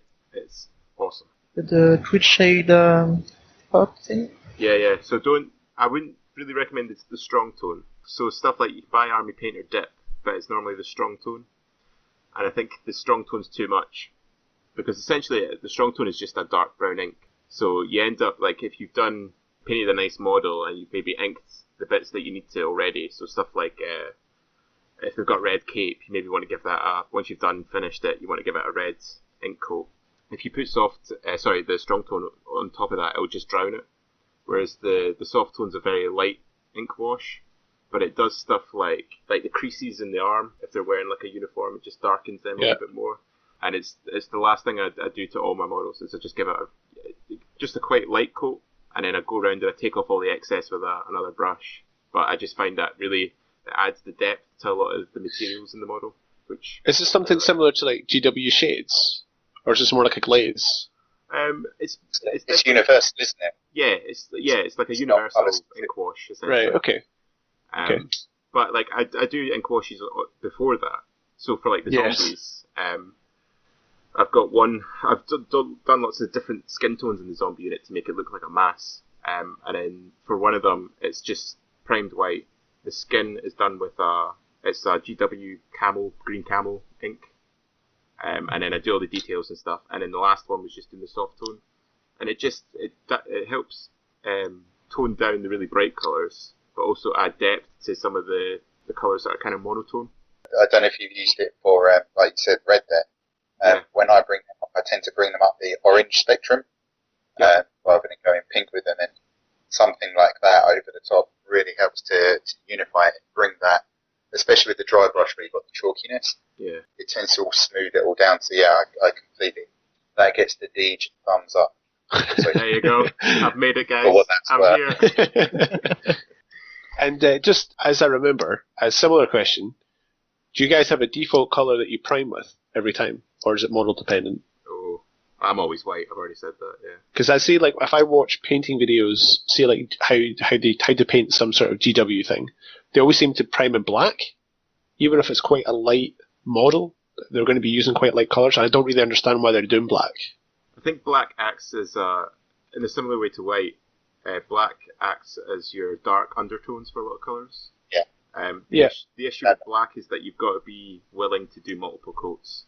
Well, see, this is it. So, like, if I've seen them paint things that are, very light, and they'll prime it black, and then they'll go like a very light flesh tone on top of it, and they say 2 thin coats, and I'm thinking to myself, yeah, right, fucking 2 thin coats. That's like 4 fucking thin coats more like to get the black away. And I think to myself, why not start with a grey?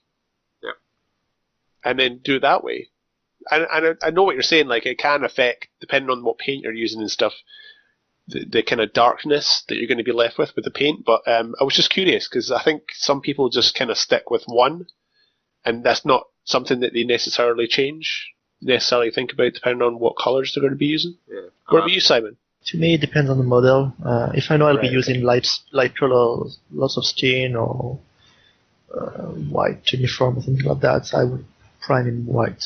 If it's something that has almost no skin, or covered everywhere and dark colors, of course, I would prime it black. I think if I had a choice, I would prime it black. But now that Andrew has said priming white is better, maybe I will change my mind. The main issue I have when I prime in white is that it makes it obvious when you miss a spot. Yeah, that's fair. And that's really frustrating when I finish a model and I see all the white crevices and so on. Yeah. But well, that's my mistakes. I just think that a lot of the time, if you prime in a dark colour, it's harder to get it up to like a light colour, whereas if you prime white, it's easy to get it darker.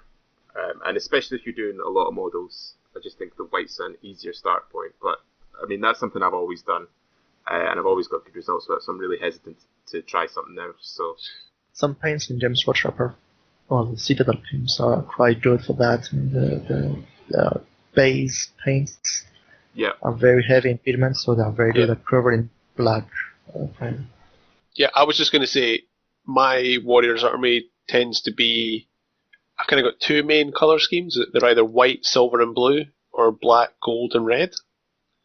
So for the miniatures that are black, I obviously prime them black, and then for the warriors that are white, I prime them white. And I just find that's just the most logical way of doing it. And I think part of the reason for that was I think I maybe started priming my warriors black, and then I was like, right, now I'm going to try and paint them white.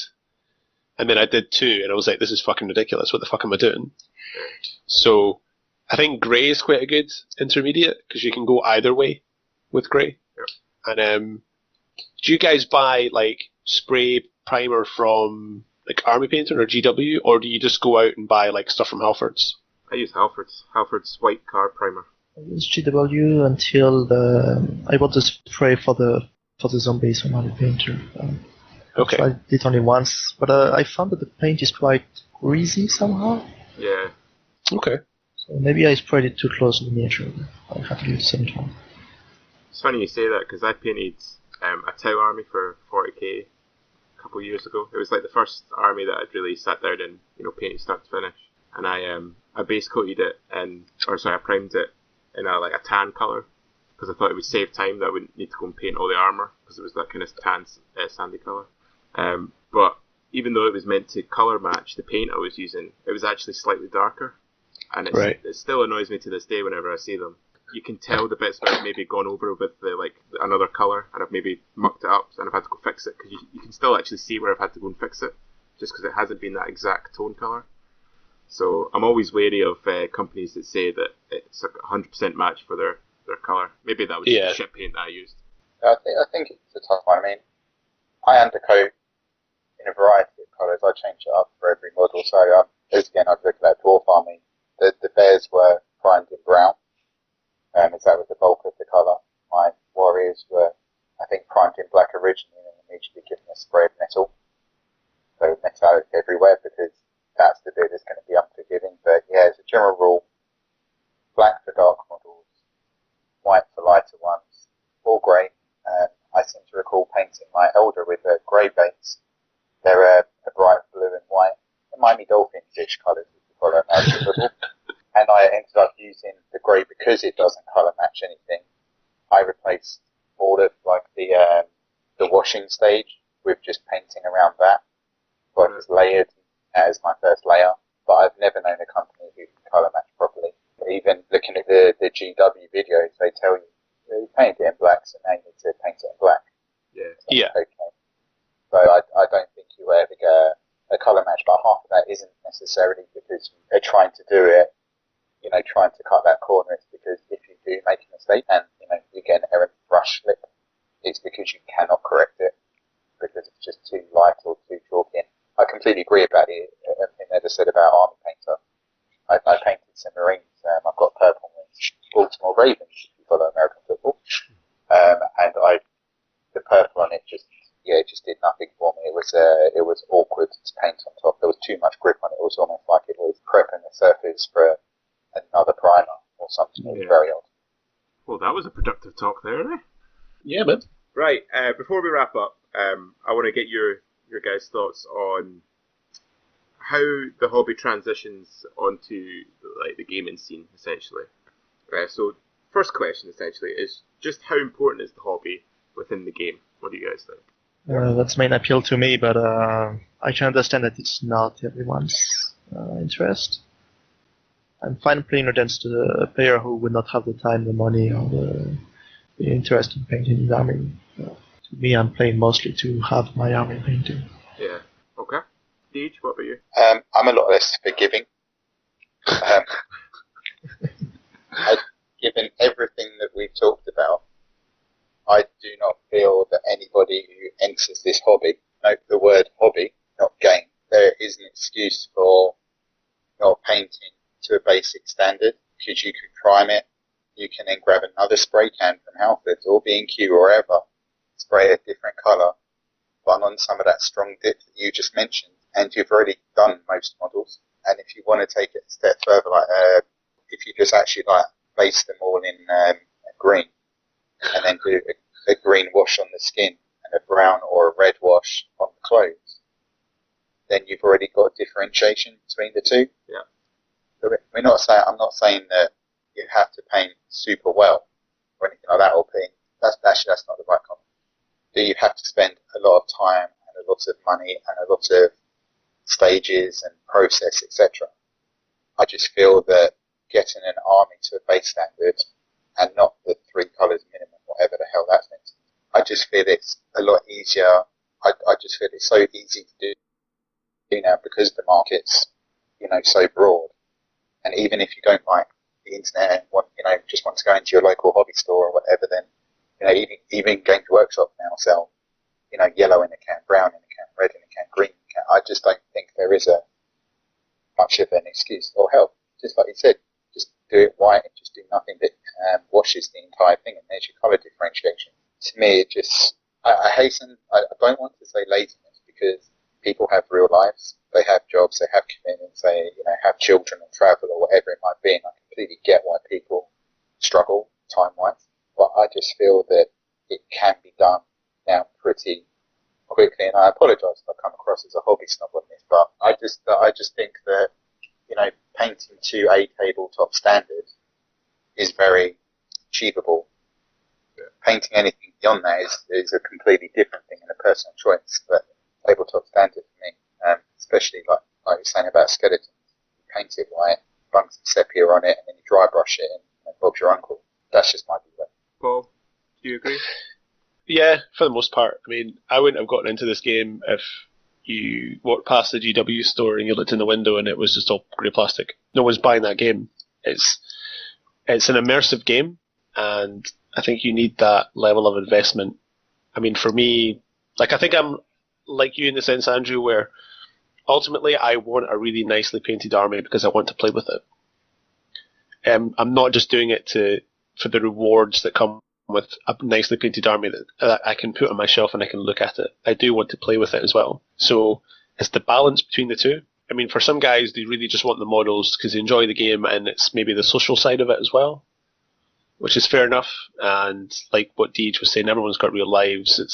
It's the compromise and the balance which comes with that. But I mean, at the kind of friendly club level, it's less of an issue when you're just kind of practicing and having a good time at your local club. And if someone's making progress, albeit slow progress with their army, then that's totally fair enough, just because of real life stuff. But I think if you're playing against an army and there's been absolutely no progress with that army for 12 months, then it starts getting a little bit kind of more tedious to play.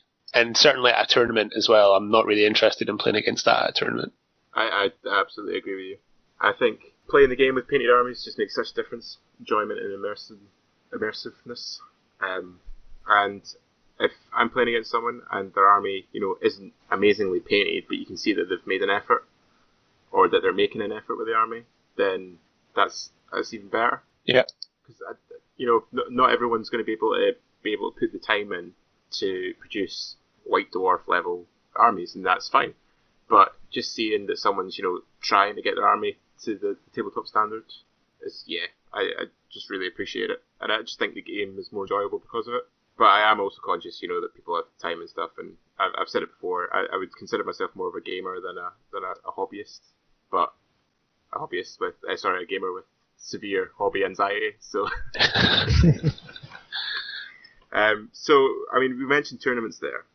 So obviously, in recent times, there's been a bit of controversy over soft scores and things like that. So is there a place for unpainted armies at tournaments? Depends on the tournament. If it's a fairly small, informal tournament, if someone's new to the game, if it's a new army, but someone just really wants to play with it because that's what they're into, then I think that's okay. I think as soon as you start getting to the level where it's maybe like a 2-day event, you're having to pay a little bit more money to go. At that point, I don't think you really want to be playing against an army that isn't painted. And that doesn't mean, like you say, super high quality, but there should be a basic standard that person has met. So I think it should be something that is enforced within a tournament. To what degree that is enforced depends on the event itself. And it's part of the game. I mean, whether you like it or not, it's a miniature game. The miniatures don't come painted. That's something that we have to invest time into. So I think it's right that it is given its kind of fair attention at a tournament, and I think it's good for those of us that are very much into that gets acknowledgement insofar as maybe like prizes and stuff. I don't think it should ever get to the case where someone wins an event because they have the nicest painted army. I think it should come down to just who's the better player, because ultimately it's about who's winning the most points and who's the better general. I think it needs its place within the tournament to a degree, and it just depends on the event. And before you go to an event, you know what you're signing up to. So if you know there's a certain painting standard that needs to be adhered to, then you kind of are signing up to that. Likewise, if there isn't, and it's very casual, and you know that, okay, there's a good chance maybe there's going to be stuff on the table that isn't painted, then you go into the tournament knowing that. So you just have to kind of bare your teeth and bear it if that's something that you personally struggle with.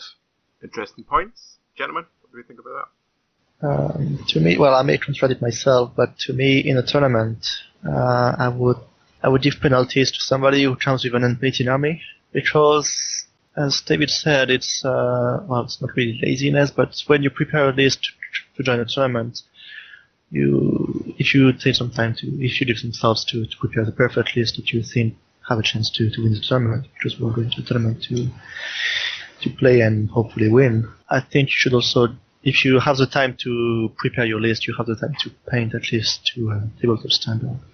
And as Paul said, yeah, it's part of the pleasure in the game to fight an army fully painted if possible. Yeah. So for a friendly game, I don't mind having an unpainted army in front of me. But for a tournament, I would mind, yes. And I think instead of giving bonus points for painted army, I would give penalties to somebody who hasn't painted his armies. The same way you'd give penalty to somebody who would send his list late, for example. Yeah. Deej, I kind of know what your thoughts are already, but... Burn them at the stake. Not quite like that. Yes. I think tournaments fall into three categories already. It's almost like when you agree to go, it's almost like signing a contract to meet to those commitments. So you've got the friendly casual game. It makes no difference. You're going to have proxies. You're going to have unpainted models. You're testing things you don't know whether you're going to spend your money on. That's cool. The one's worthwhile is a one-day tournament that has no model requirements. It doesn't have to be painted. Grey plastic is perfectly acceptable. And that's one of the joys of it, because you get to test all of these new, crazy things about it. It's all known in advance, so there can never be a complaint. Yep. Now, I disagree. I have no problem with someone losing a tournament based upon not being able to meet the basic contract of turning up with a painted based army, because to me, I see no difference between somebody losing a tournament on a list that was delivered at 5 past midnight compared to 11:55. What's the difference? In the biggest scheme of things, a list is a list. But I agree that a point deduction for a late list, they failed to meet the condition they've signed on for, so be it. They get a penalty. Yeah. And I do completely agree that it should be the same with painting. Now, one thing that I will point here is that 9th Age, it may have been the same in 8th edition Warhammer, but I didn't tournament as much back then. But 9th Age loves to give a prize. The number of times I've seen a best in race given to the only person who's playing that race is, it's not small. Now, admittedly, it's only a certificate and a bit of paper that they still stand at the front, take some applause, even if it's not applause, shake a hand, smile, take a picture, and walk back, sheepishly if they're reasonable. So why can't people? I guess what I'm saying is that if we're willing to celebrate the tournament scene, which to me is a celebration of the hobby, not just a celebration of who, being a general and who can play the game the best, then I don't see a difference between, say, an illegally painted army and an illegal list. I don't see why people can't paint to a 3-colour, assuming 3 colours. Bear in mind, I still don't actually know what 3 colours means. Nobody's ever explained it to me, what a 3-colour minimum actually is. I just don't get it. So I am 100% on the side of, as long as everything's clear in the pack, and that is the big thing here. So everything's clear in the pack about what sign on for, never be a complaint, and point deductions due to timekeeping, overrunning in games, late lists, illegal lists, disamendments, not based, not 3 colours, not coherent. All of those are fair game in my mind because I put them all in the same category. Maybe it's easy for me because I have a fully painted army, but I feel that I shouldn't be. I feel it's almost unfair that I've put that effort in. Somebody else hasn't, and they beat me because people don't want to to dock people points for the sake of not having an army. Yeah, I think the crucial point is enforcement. There's so many tournaments that do not enforce the minimum requirements. And admittedly, I think I've been soft on this in the past. And I know, like, when we did Siege, we advertised that you had to meet the minimum paint requirements. But Paul and I actually had a discussion about this before we released the pact, saying, what we'll do is we'll advertise that, but on the day, if someone turns up, we'll let them go, because it's really, we just want to kind of force people to make the effort. And I think, well, for this year, definitely, I'm going to say to Paul, I think we should deduct points, because I'm coming more and more to agree with Deej's kind of side of the argument, in that I don't think it's particularly fair that some people put the time and effort in. For example, Matt Reed, when he came to Strife last year, he was up till 2-3 in the morning, the week before Strife, getting everything painted and based. And I think we all say we're busy and stuff, and we are all busy, but everyone's got time to put 3 colours and basing on. And I think it's the enforcement that's the issue, because there's guys that I think do maybe take advantage of the fact that they know that they're not going to get docked for that. I agree, and I don't want it to come across that I'm negative about tournament organisers here, because I've never run one. I have no intention of running one.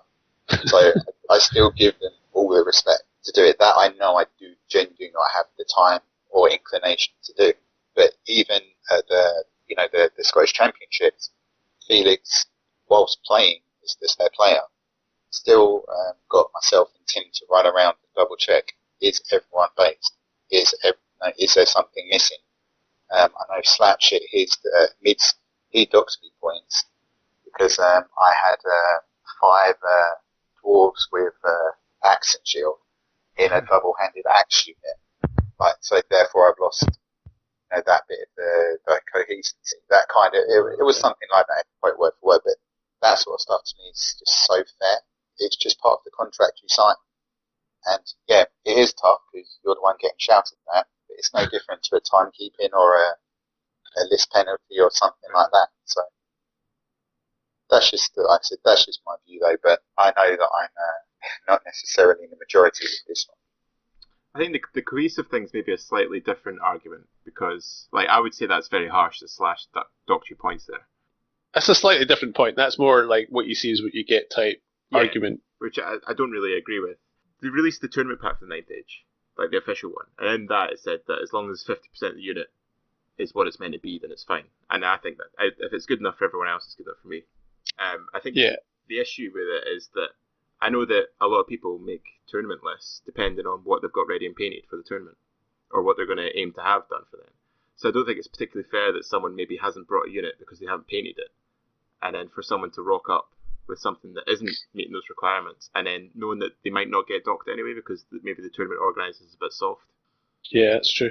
Coherence of the army in the miniatures, it's more subjective and might depend on the charge. For example, it might be understandable that you have a special character with the miniature is wearing a shield and a hand weapon, let's say, but in your list the special character comes with a great weapon.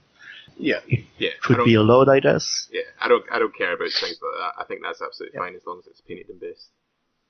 It then becomes unfair if I don't know, you have a unit like 20 guys with hand weapons, and you say, oh, by the way, those guys have spears. It may become problematic during the game.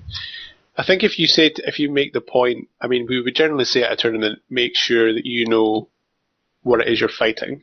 So if there's any ambiguity, I can't say that word. If you're unsure, I'll go with that word.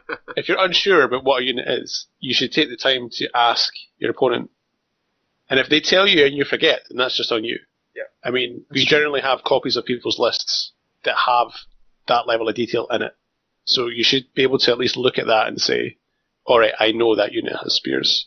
And it's difficult as well because if you want to buy a certain model because you like that model, but we play a game where there's a fair amount of customization involved with regards to how a unit is designed within a list, then the only other option is to magnetize every possible weapon option on that unit, so you can swap it out. There's just no way that that's a reasonable way to go. So I think the modelling argument is slightly different to the painting. As long as it makes sense that that's what it is and it's adequately based, and you tell the person that is what the unit is at the beginning of the game and they say okay, I don't think there should be a problem there. Yeah, I agree. A good example of that is when I played at Durham last year and I played against Drew. And Drew had a fully customised, beautifully painted Saurian Ancient army that was all like samurai themed. He had a big unit Saurus which had like katanas and like the samurai shoulder pads and stuff like that. It looked amazing. But he said at the start of the game to me, they've got spears. And I was like, right, okay. I totally forgot. And I charged in and he was like, right, I'm fighting extra rank. And I was like, why? Because they've got spears. You did tell me that. That's fine. 100%. That's totally my fault. I forgot about that. And, I think that's just a good example of someone that's put so much time and effort into getting that army. They're beautifully painted and based. So who's really bothered about the fact that they've got a katana rather than a spear, even though a katana isn't actually a weapon anyway. So yeah. Yeah, I 100% agree with you guys. As long as you're clear at the start, there's no issue. You can't do that with painting. You can't turn to your grey plastic army and be like, right, now just to be clear. That's blue, white and green. Yeah, that unit is actually Golden Demon level painted. It's like, right, okay. In my mind, it is. Yeah.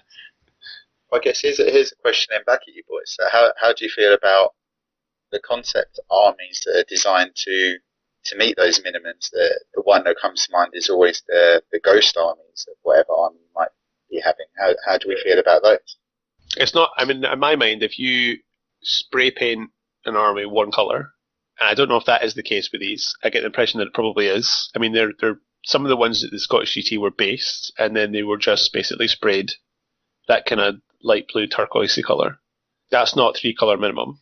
I noticed on some of the armies they had done they had painted silver onto some of the weapons, and they had maybe done something else somewhere to kind of fulfill that 3-colour minimum. If it was my tournament, I would probably say no, that's not 3-colour minimum, because it does look cool on certain units. Like if you just got a unit of wraiths, then okay, but a whole army, I don't know.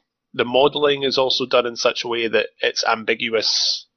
Who was it they had the VC army in? I think it was, in fact, it was painted as a VC army, but it was Saurian Ancients. Was that Will? Well, good one, yeah. Yeah, I don't know if that's 3-colour minimum in my eyes.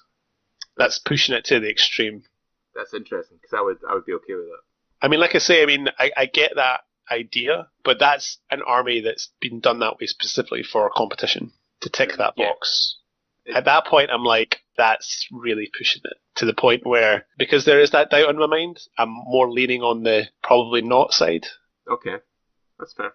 I just, I think that if you do it to a high enough standard, like Will did, and it's nicely based, like Will did, I think that's absolutely fine. I do take exception at tournament level, not at casual game level, I'm not bothered, but at tournament level, people doing the bare minimum 3 colours. So, if you've got an orc, you paint the body green, you do silver for his axe, and maybe a bit of brown on his hair or his robes or something like that. And it's obvious that you've just done those 3 colours to meet minimum requirement and go on. A good example of this, and I'm sure that you won't mind, is Nick's infantry for his beast terrors. Not his monsters, his infantry. Because before we went, I think it was before Durham, Nick painted them to 3 colour standard to get past the painting thing. But they're not properly based, and he has just done the minimum. And it's because his girlfriend paints all his stuff, and she doesn't want to paint all the infantry. She only wants to paint the monsters. And his monsters are all really nice, and it's fine. But I will be saying to Nick, for Siege, you need to base them, and you need to make a bit more of an effort, because I think it's only fair. Yeah, this is part of the problem at a tournament level is people have a different standard, from a TO point of view. Yeah. And so it's difficult for the player to say, right, how do I meet that standard? Because this is going to be different from maybe the tournament that I'm going to in 3 months' time. And if you've only got the one army, you don't have a lot of time, it is difficult. But yeah, the 3-colour minimum, like you say, it's not the greatest advice, because you can take it to extremes. I never saw it, but I heard of a guy who based everything white, just a stripe of colour on each per like 3 stripes. Yeah, that's just taking the piss. That guy's an asshole. But it still makes it minimum. Yeah. I guess that brings us, back to some of the earlier points. That if you're doing that, I haven't seen those infantry, but I'm guessing it's been sprayed brown and a bit of metal on the axe, and you said something on the hair. Yeah. Then for the next tournament, he could do something like paint the hooves, or and then that progression of that I don't have much time, and that's fine. But actually doing the next stage on this model is going to take me, or this unit's going to take me an hour and a half, and then all of a sudden I've actually done 4 colours. And it's over the course of months, without that much time, that suddenly have a more or less finished unit. I should point out that I'm friends with Nick, and I have been friends with him for a long time, so I'm not just picking on someone like that random. Yeah. And to be fair to us, because we play with Nick, we're giving him forewarning. Yeah. Do you know what I mean? I think even, we should pick on Nick, because it's not fair, because... No, Nick's a cool guy. Yeah, everyone likes Nick.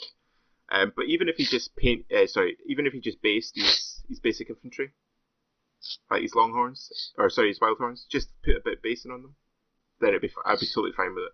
Yeah, I'd do it for him if he wanted. Well, actually, that thought went through my head, and I was like, I can't offer that to him because he'll say yes. I mean, he's going to pay me, but I'll do it. God, can you imagine Michael? Fucking hell. I don't know if Michael knows how to even build miniatures. I think he just buys them. What is that going to be at Strife? Well, if it's going to be his militia idea, fuck knows, because I think he's going to struggle to get that painted, because that's zombie-esque in terms of the number of miniatures he's talking about. If he seriously brings a militia list to Strife, can I begrudge him round 1? What do you mean? Can you grudge him round 1 so you can play him? Yeah. If you want, yeah. Is that just to teach him a lesson? Yeah, basically. On behalf of the Empire. Taking 4 mortars. How dare you field all those militia? No, to be fair, it was funny. I was chatting to him the other day, and he was like, I think it was just on the 9th Age chat. He was like, "Oh, come on, Paul, we'll get a game in soon or whatever." And the thought did go through my head, I'm bringing multiple units of Chosen. Let's go through it. I know Michael's got a lot going on just now, but the stuff he's painted is really, really nice. It's just getting it to. I mean, puts the effort in when he does paint. Yeah, I mean, Michael's a bad example as well because he's very new to the hobby. So I would say on the whole, our club's pretty good. Yeah. I mean, most people, when they do put the effort in, it's to a good standard. Absolutely. Right, before we lose any more friends in this podcast. Yeah, who else can we bitch about? Does anyone have anything else they want to raise about the tournament soft scores or anything like that? No, I think I've said my piece. Awesome. So, first and foremost, thank you both very much for coming on. It's been good fun talking about it. It was a pleasure. Paul, do you want to do the detail stuff? Because I've lost my sheet of paper that's got all this stuff on it. What stuff? It's okay, I found it. There we go. Might get rid of it. I shat myself there. I was like, oh fuck, I'm going to have to make up tournament dates. No. So, well, you can talk about Strife. Do that. Alright, okay. So talking about tournaments, we have the next Scottish Wildling hosted tournament is going to be Stravel and Strife, which is the 14th of July.